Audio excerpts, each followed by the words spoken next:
Tirei o dia hoje para gravar atendendo a pedidos, já gravei 5 vídeos e agora gravarei um que pela primeira vez atende ao pedido de 2 peregrinos ao mesmo tempo. Um deles é o Boaz Ben Yehudá, que pede que eu fale sobre Gog e Magog.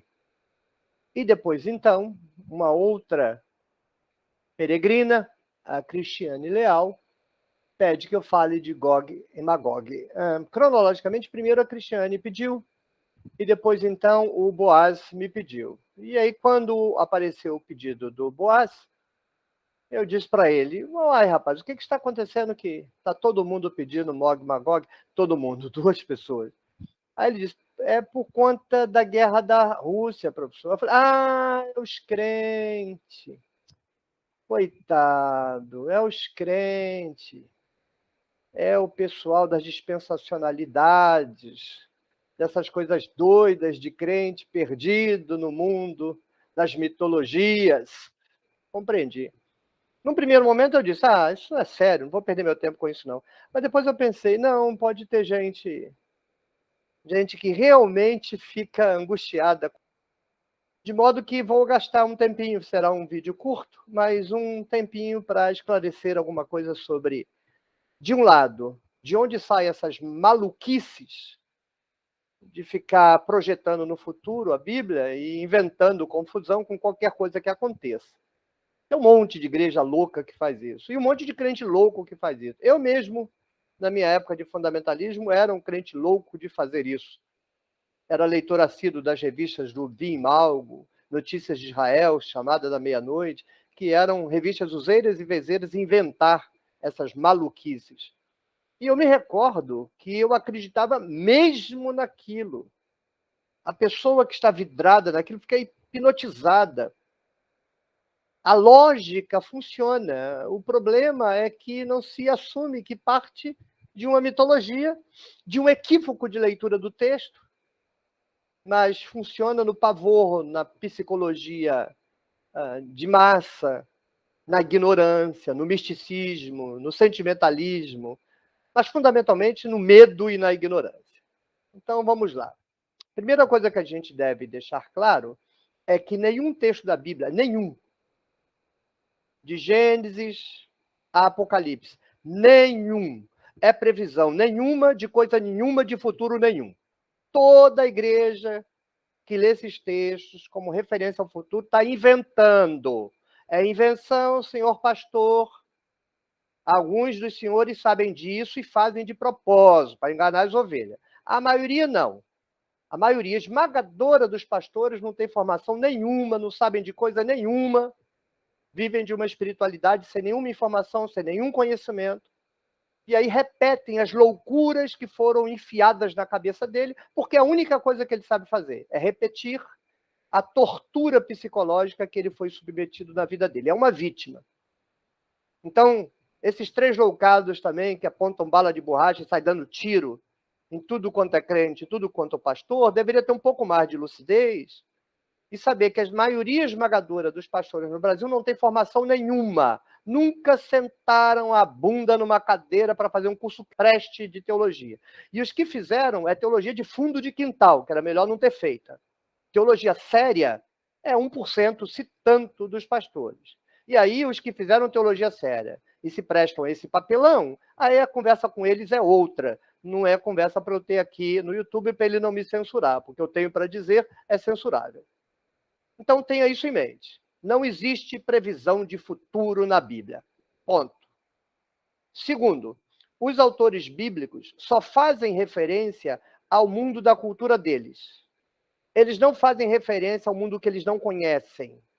Então, eles não podem fazer referência ao Brasil, ao mundo, ao planeta Terra, ao universo, porque eles não conhecem nada disso. Eles não conhecem América, eles não conhecem China, eles não conhecem Rússia, eles não conhecem Europa, eles não conhecem Austrália, eles não conhecem nada.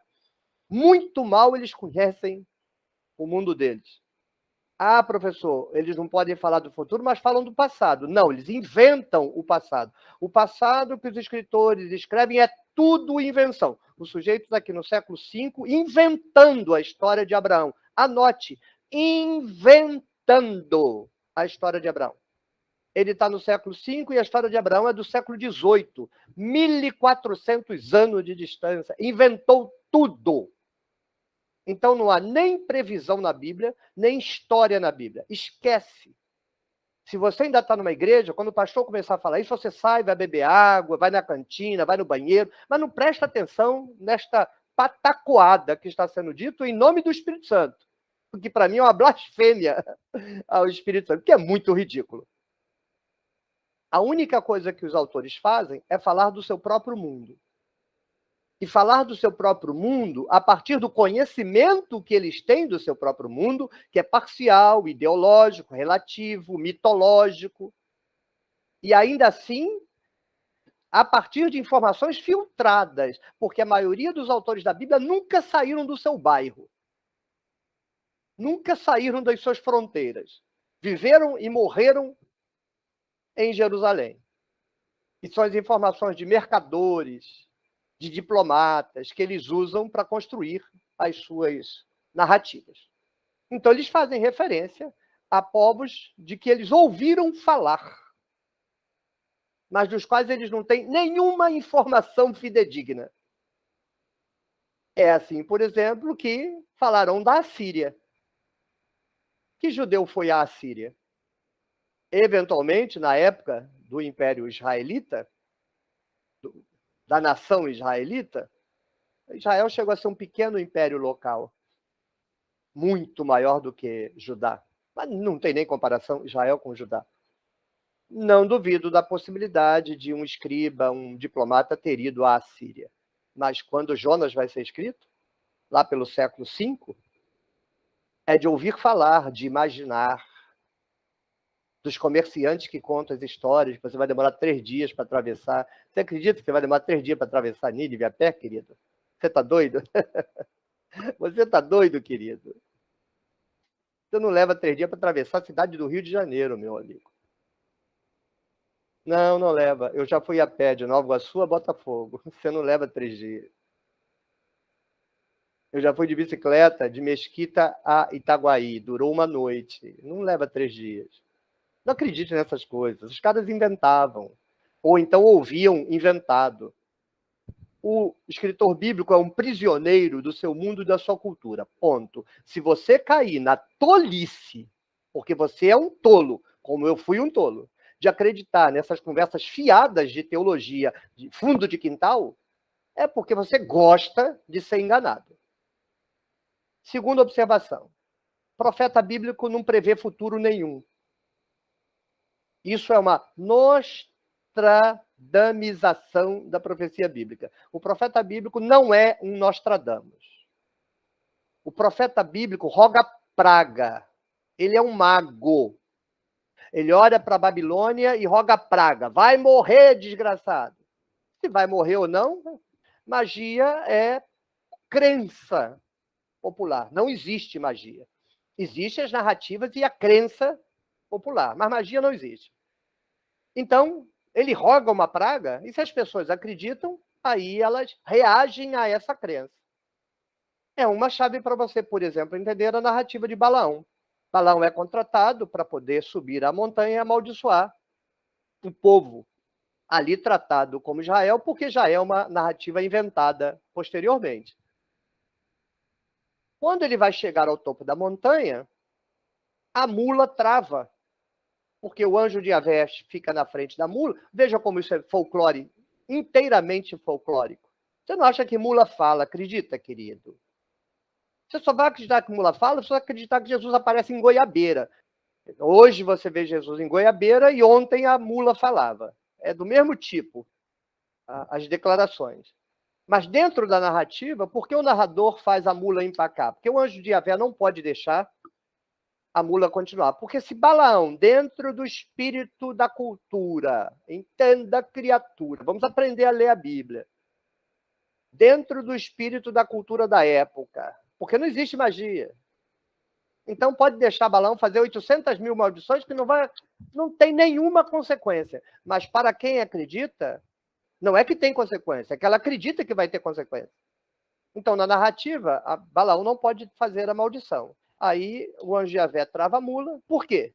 Porque se a maldição for proferida nos termos da crença do antigo Israel e da antiga Judá, nem os deuses evitam que aconteça. O nome disso é praga. A palavra não pode ser proferida. Se ela for proferida, vai acontecer. Então tem que evitar.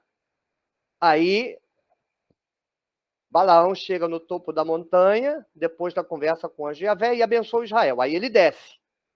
Aí, como o contratador dele vai reagir? Vai falar assim, mas meu amigo, peraí, você me sacaneou 2 vezes. Eu te contratei para você amaldiçoar, você não amaldiçoou. E ainda assim você abençoou. Ou seja, toda a narrativa está construída sob a tradição de que a palavra mágica, a palavra profética, é uma praga. Soltou a praga, já era. Daí vem aquela tradição bíblica, né? A minha palavra não voltará vazia, mas fará tudo aquilo que eu quero que ela faça. Praga. Então, os textos bíblicos que hoje são lidos como previsão de futuro, não são previsão de futuro, são praga. Professor, mas o texto de José, ele vê... Ah, o texto de José. O texto de José é do período grego. É uma tragédia grega de estilo edipiano. Já leu Édipo? Já leu alguma coisa sobre Édipo? Então, vai ler sobre Édipo, vai ler sobre a tragédia grega e depois você lê José. É uma tragédia grega feita para encenação. E o comportamento de José é o comportamento típico de um vidente grego. Eventualmente também da corte de Babilônia. Né? Mas isso não faz parte do imaginário clássico do judaísmo pré-exílico, porque usava outros artifícios. Há a visão imediata, como Búzios. Os judeus usavam Urim e Tumim, mas é a arte da adivinhação, aqui local. Isso há em todas as culturas. Mas a profecia clássica não é isso. A profecia clássica é outra coisa. Esse é o trabalho dos profetas carismáticos, que não deixaram textos escritos. Os profetas carismáticos não escreveram textos. A gente precisa recuperar eles por textos de terceiro. Os profetas clássicos são os profetas do culto, de Jerusalém, cuja leitura é completamente diferente. Dito isso, o que ocorre? Eles escreveram, em várias passagens da Bíblia, há referências, não apenas em Ezequiel, ocorre em vários livros da Bíblia, referências a Gog e Magog. Se você for para os textos arqueológicos e de referência na área do Antigo Testamento, Gog e Magog são referências diferentes a diferentes povos da Assíria para cima. Então você pode recuperar, inclusive, a etimologia disso. Né? Gog é referência a um povo e Magog é uma corruptela de Mat-Gog, terra de Gog. Então, se você for na literatura, está lá. São povos que nem existem mais, são povos do norte. E o texto, então, registra aqueles povos do norte, que eram povos importantes, porque faziam pressão cultural. É como os bárbaros do Império Romano. São aqueles povos do extremo norte que fazem pressão de invasão, de destruição dos impérios que estão sedimentados aqui na Mesopotâmia. Então, sempre foram povos ameaçadores no horizonte de produção da narrativa. O que vai ocorrer com essa narrativa? Ela vai sobreviver. Já no Novo Testamento, ninguém mais nada sabe que Gog e Magog é uma referência geográfica a povos reais da época em que os textos foram escritos. Tudo o que eles fazem é tradição, midrash, pesher, alegoria. Perdidas as referências do passado, eles começam a fazer o que os crentes fazem hoje. Interpretações alegóricas, chute, mas tudo de dentro da autoridade. É o pastor falou é Deus falando. A ignorância é pura. Seja o autor do Novo Testamento falando, seja o pastor falando hoje, ele não sabe nada. Acredite, não sabe absolutamente nada. Se você for na internet, você desmonta em 10 minutos. Faça o seguinte, você vai lá no seu computador, no Google, digite assim, Google Acadêmico. Google Acadêmico. Bote lá. Vou esperar. Botou? Aí você bota Gog e Magog. Aí você dá uma olhadinha assim nos artigos, aí vem um artigo estrangeiro. Se for em língua portuguesa, cuidado, aí você tem que filtrar mais. Mas se você pega uns artigos internacionais bons, vai explicar o que é Gog e Magog na época. Mas o Novo Testamento já não sabe mais nada. A igreja original sabe menos ainda. A Idade Média, menos ainda. Você, menos ainda. Seu pastor, menos ainda. O seu pastor acha que a Bíblia foi escrita para ele. O seu pastor acha que a Bíblia foi escrita para você. Não foi não, querida. O cara nem sabe que você existe, o cara que escreveu a Bíblia. Ele está se lixando para você e para o seu pastor. Então, o que seu pastor faz? Pega as palavras e faz dizer alguma coisa para o mundo do seu pastor e seu. Porque é alegoria pura.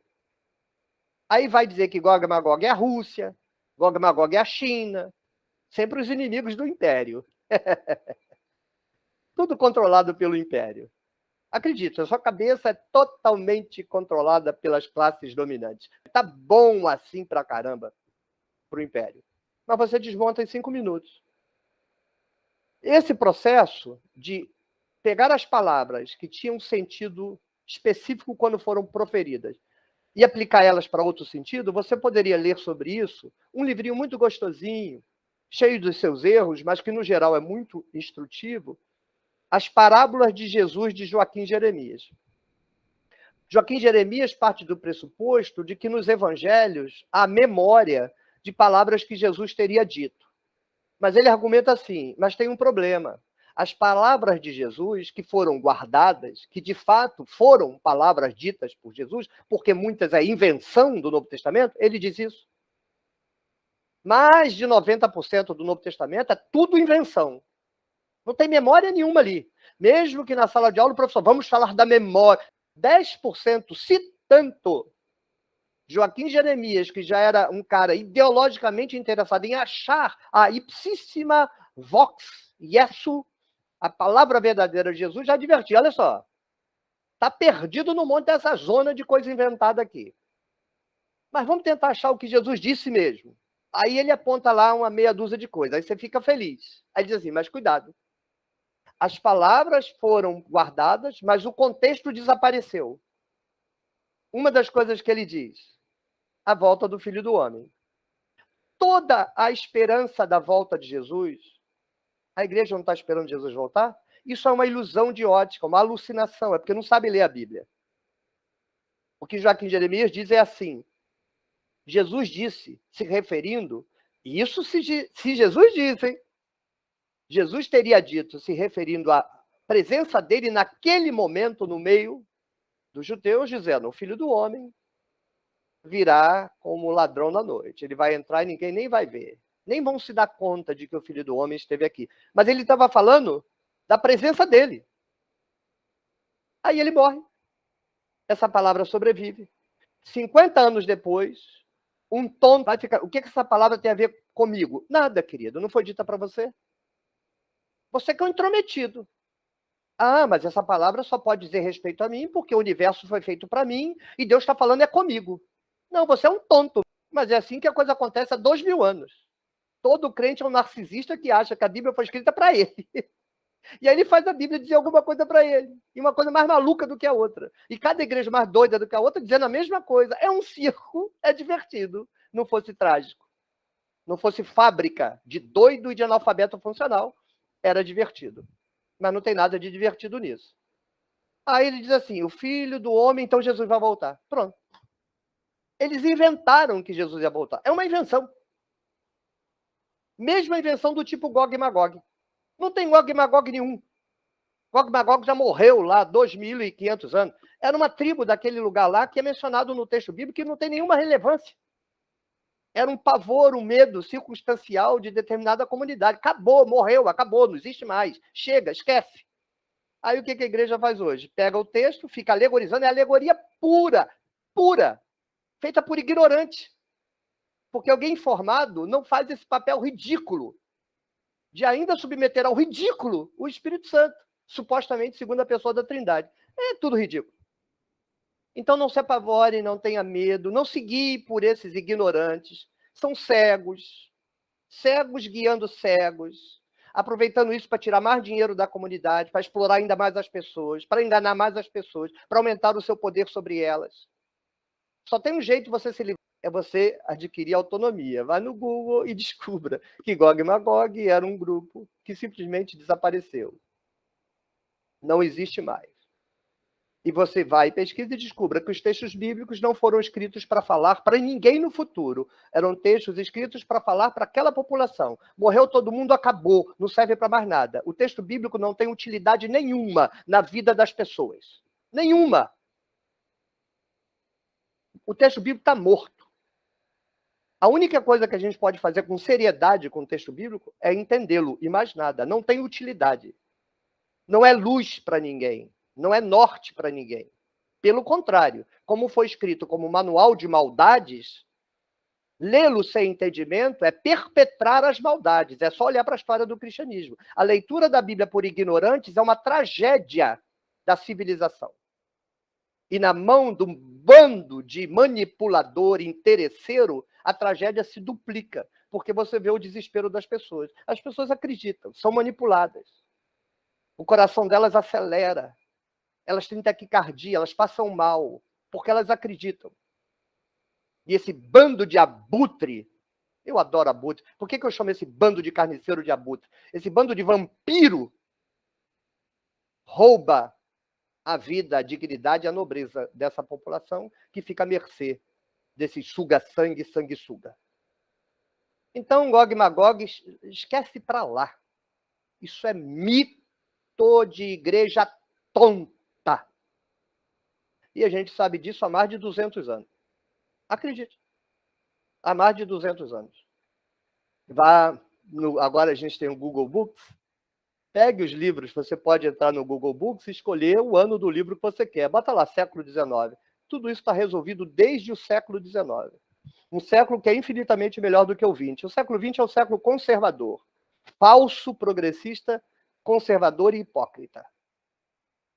Então, tranquilize o seu coração. Não tem nada de Gog e Magog. Quem lida com isso é ignorante. Na melhor das hipóteses, é só ignorante. Então não taca a pedra nele. Ele é um ignorante. Se a gente acreditasse em oração, a gente oraria pela alma dele, mas nem isso adianta. Então você se releva. Releva. E aqueles que fazem isso por perversidade, por torpeza, vamos entregá-los a Satanás. Vamos torcer para que nós estejamos errados, Satanás esteja salivando para cozinhar a carne destes sacripantas em fogo baixo. Porque é o que eles merecem.